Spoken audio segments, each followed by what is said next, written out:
ओम शांति 29 सितंबर 2020।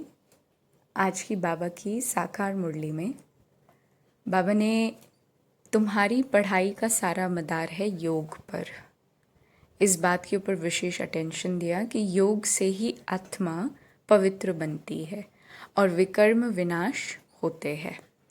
तो पढ़ाई का सारा मदार, पढ़ाई यानी ज्ञान, योग, धारणा, सेवा, ये 4 सब्जेक्ट से मिलकर के हमारी स्टडी, राजयोग की स्टडी बनती है। उसमें सबसे इम्पोर्टेंट सब्जेक्ट बाबा ने रिमेम्बरेंस को बताया। योग को इंग्लिश में कनेक्शन भी कहा। एक हुआ मुरली को फॉर्मेलिटी के लिए पढ़ना, फॉर्मल अंदाज में पढ़ लिया जैसे पाठ करते थे, और एक है मुरली को कनेक्शन के साथ पढ़ना, माई फादर्स इंस्ट्रक्शंस, है ना, my father's instructions, my teacher's knowledge, my lover's love letter, है ना, बाबा का है मुरली, बाबा बोल रहा है। एक है कनेक्शन के साथ पढ़ना। So that connection is required in this study, यही आज बाबा कह रहे हैं। तभी विकर्म विनाश होंगे, क्योंकि जब अपना कोई ये बातें कहेगा तो इम्प्लीमेंट करना सरल होगा। केवल कभी हमने ये नहीं कहा ना मेरी गीता, गीता के आगे मेरी नहीं लगाया, वो गीता है, ठीक है, एक आइडल बुक है, वर्शिप करने के लायक है और पढ़ने के लायक है, अच्छा लगता है पढ़ना। लेकिन मुरली के आगे मेरी मुरली है ना, मेरे बाबा की मुरली। So this kind of feeling is connection, the connection with murli. बाबा कहते हैं कई बच्चे बाप का बनकर फिर हाथ छोड़ देते हैं, उसका कारण क्या होता है ना। बाबा ने कहा पूरी रीति नहीं पहचानने के कारण ये सारी चीज़ें होती हैं। तो हमें तो लगता है हम बाबा को जानते हैं, पहचानते हैं, लेकिन परसेंटेज, बाबा ने कहा कि पूरी रीति नहीं जानने के कारण, with the write name, form, right occupation and right relationship, तभी 8-10 वर्ष के बाद भी बाप को फारकती दे देते हैं, क्योंकि सोचते हैं 2 अलग रास्ते हैं, ये एक रास्ता है और पुरानी दुनिया एक रास्ता है। लेकिन सारा काम करते हुए जो बिलीफ सिस्टम रखना था वो बाबा का ज्ञान है, वो बाबा की मान्यता है। आज की मुरली में बाबा ने हम लोगों को कहा कि जैसे पवित्र आत्मा है, importance of purity and importance of Sangam Yug भी, कि वो चीज़ कैसे डिफाइन करेगी आगे आने वाले कल को, कि जो पवित्र हैं वो सुख भोगेंगे और अपवित्र क्या करेंगे, अपवित्र उनको, इट इज़ समथिंग लाइक अपवित्र मनुष्य उनकी खिदमत करेंगे। ये बाबा का वर्ड यूज़ था ना मुरली में, कि अपवित्र मनुष्य उन्हों की खिदमत करते हैं, है ना, और पवित्र जो हैं वो सुख भोगते हैं। तो भक्ति मार्ग में कितनी खिदमत होती है, नहीं होती। कितना ज़्यादा पूजा पाठ किया, खुद ही अपवित्र बन करके अपनी पवित्रता की महिमा की, इसमें बहुत मेहनत है ना।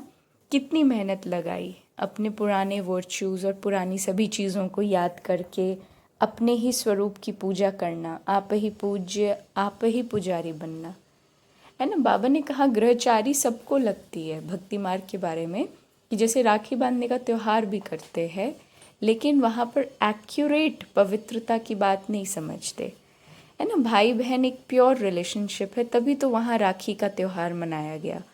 तो भाई बहन से ज़्यादा वो प्योरिटी का सिंबल रहा है, पवित्रता का सिंबल, है ना। तो बाबा ने कहा राखी सच्ची सच्ची कब बांधी जाती है, अभी बांधी जाती है। अब जो पानी की गंगा है वो तो इन आँखों से देखने में आती है ना, और बाकी पानी की गंगा कभी किसी को पवित्र नहीं बना सकती, अपवित्रता नहीं धो सकती, आत्मा की अपवित्रता गंगा नहीं धो सकती। वो तो हम स्वयं अपनी अंडरस्टैंडिंग और अपने बिलीफ सिस्टम को प्योरीफाई करते करते उन चीज़ों से निकल पाएंगे।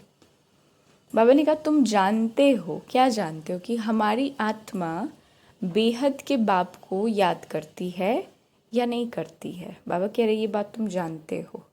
ये तो हर एक को अपने आप से पूछना पड़ेगा, अपने आप से क्वेश्चन करना पड़ेगा कि क्या हम जानते हैं, बाबा को याद करते हैं, क्योंकि पढ़ाई का सारा मदार याद पर ही है। बाबा ने ड्रामा के विषय में कहा कि जैसे बत्तियां आदि इस सृष्टि रंगमंच के लिए प्रेजेंट है, सूरज चांद आदि आदि के फॉर्म में। बाकी शांति धाम में ऐसी कोई बत्ती नहीं होती है ना। ये तो कर्म क्षेत्र है जहाँ पर ड्रामा का लॉ और ये सारी चीज़ें एप्लीकेबल हैं। शांति धाम इन सब चीज़ों से बियॉन्ड एक जगह है, आत्मा के रहने का घर है ना। याद के सब्जेक्ट के लिए बाबा कहते हैं कि अजपा जप, याद तो अजपा जप है। जाप अक्षर जो है वो भक्ति मार्ग का है। जाप माना कोई का नाम मानो बैठ कर के जप रहे हैं, किसी के नाम को बार बार रिपीट करना। जपना माना रिपीट करना नाम को। बाबा कहते हैं याद तो अजपा जप होती है, आत्मा को अपने बाप को याद करना है, यानी रिलेशनशिप के साथ the one with whom I share my relationship, उसको याद करना है ना। फिर बाबा ने इन आँखों के लिए वार्निंग क्या दी कि आँखें धोखा देती हैं, है ना। आँखें धोखा देती हैं अर्थात ऐसा तो नहीं कि लक्ष्मी नारायण के पास आँखें नहीं होंगी, है ना। आँखें तो उनको हैं, तो ऐसा नहीं कि आँखों का प्रेजेंस या एब्सेंस धोखा डिसाइड कर रहा है, नहीं। आँखें होना ना होना बाबा कहते हैं वो एक बात, लेकिन आँखें होने के बाद ये देखना कि मुझे क्या चीज़ देख करके कौन सा विचार आ रहा है, वो मेरे क्रिमिनल आई और सिविल आई को डिसाइड करेगी, है ना। बाबा ने फिर ज्ञान का सागर स्वयं को कहते हुए कहा कि ऐसा थोड़ी है कि प्रेरणा से ये ज्ञान दिया जाएगा।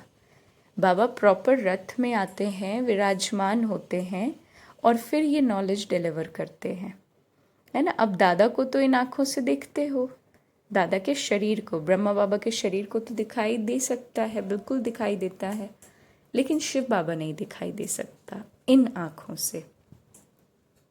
फिर ऋषि मुनि के विषय में बाबा ने कहा ऋषि मुनि आदि सब नेति नेति करते गए भक्ति मार्ग में, कि नेति नेति करते गए, है ना। पहले से है, पहले से हम नहीं जानते, ये अनादि है।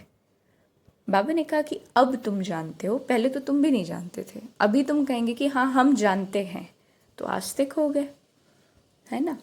फिर शिव बाबा ने बताया कि यहाँ पर पुरुषार्थ नंबरवार तो है, जैसे कनिष्ठ, है ना, उत्तम। बाबा ये भी बताते हैं ना, इसीलिए संगम युग को पुरुषोत्तम कहा गया, कनिष्ठ तमो प्रधान को कहा जाएगा। अभी तो उत्तम बनने का वक्त है ना। पुरानी दुनिया जो है ड्रामा अनुसार वो विनाश तो होती है, पुरानी दुनिया के विनाश के लिए महाभारत लड़ाई है, जिसके लिए समझते हैं कि उस समय कृष्ण था। बाबा कहते हैं अब तुम समझते हो कि वो एक्चुअल में कौन था, निराकार परमात्मा, है ना। वो श्रेष्ठाचारी दुनिया है, सत्युग इज श्रेष्ठाचारी दुनिया। उन्हों के चित्र भी हैं कि हाँ बरोबर ये श्रेष्ठाचारी दुनिया के मालिक थे, है ना। बाबा इज रिलेटिंग एवरीथिंग कि इस समय दुनिया कैसी है और उस समय कैसी थी। अब तो हर चीज़ आर्टिफिशियल है प्रेजेंट टाइम में, कोई जयंती मनाओ ना मनाओ तुम्हारी मर्जी, है ना। आर्टिफिशियल हॉलीडे नहीं है। जो शिव जयंती को नहीं मानते, एक तरीके से ऑफिशियल हॉलीडे ही माना जाएगा उसको, है ना, शिव जयंती को एज सच अब हो गया, लेकिन उस टाइम तो ऐसा था कि मर्जी के ऊपर। जो शिव जयंती को नहीं मानते वो तो अपने काम पर चले जाते हैं। बहुत धर्म है, धर्म मतलब बहुत आइडियाज़, बहुत अंडरस्टैंडिंग और बिलीफ सिस्टम्स हैं।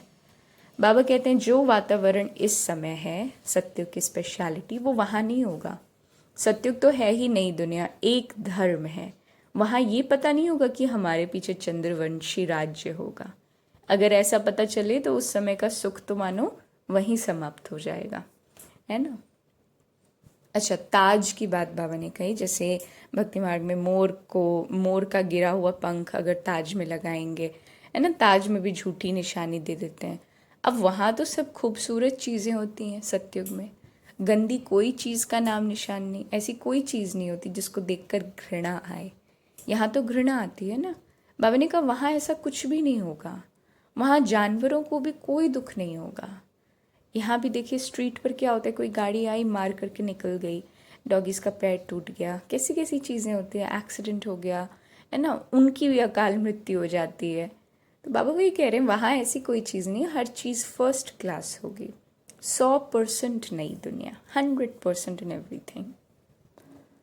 इसीलिए हम बच्चों को दिल शिकस्त नहीं होना, क्योंकि इस बेहद खेल में हर एक्टर का पार्ट और पोजीशन अलग अलग है। जैसी जिसकी पोजीशन वैसा उसको मान मिलता है। ये सब राज समझकर वर्ल्ड की हिस्ट्री ज्योग्राफी का सिमरन कर स्वदर्शन चक्रधारी बनना है। वरदान है श्रीमत से मनमत और जनमत की मिलावट को समाप्त करने वाले सच्चे स्व कल्याणी भव। बहुत इम्पोर्टेंट। बाबा ने कहा बाप ने बच्चों को सभी खजाने स्व कल्याण और विश्व कल्याण के प्रति दिए हैं, लेकिन उन्हें व्यर्थ तरफ लगाना, अकल्याण के कार्य में लगाना, श्रीमत में मनमत और जनमत की मिलावट करना, ये अमानत में खयानत है। अब इस खयानत और मिलावट को समाप्त कर रूहानियत और रहम को धारण करो। अपने ऊपर और सर्व के ऊपर रहम कर स्व कल्याणी बनो। स्व को देखो, बाप को देखो, औरों को नहीं। स्लोगन है सदा हर्षित वही रह सकते जो कहीं भी आकर्षित नहीं होते। ओम शांति।